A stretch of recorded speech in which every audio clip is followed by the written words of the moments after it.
Sunday morning time பார்க்குறப்ப மணி 7:30 ஆகுது. 7:00 எழுந்திரிச்சிட்டேங்க.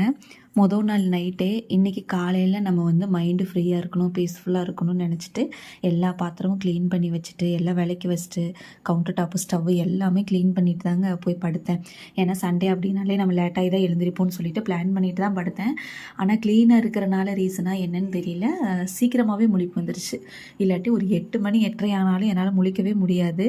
இன்றைக்கி அதிசயமாக இருந்துச்சு. அதுக்கு தகுந்த மாதிரி ஹஸ்பண்டுமே ஒரு 7 மணிக்கே எழுந்திரிச்சு வந்து எனக்கு வெளியில் சின்ன வேலை, நான் வரப்போ வந்து டிஃபன் வாங்கிட்டு வந்துட்டுமான்னு கேட்டாங்க.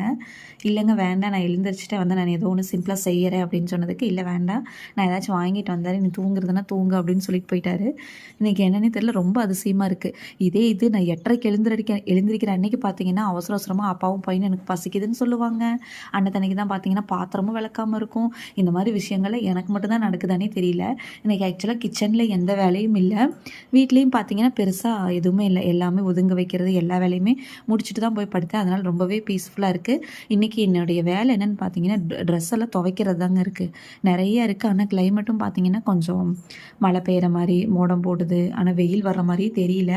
இது எப்படி இருந்தாலும் பரவாயில்ல, ஒரு பாதி ட்ரெஸ்ஸாச்சும் துவைக்கணும். ஏன்னா இப்போ இருந்து மதியானம் வரையும் நான் ஃப்ரீயாக தான் இருப்பேன்.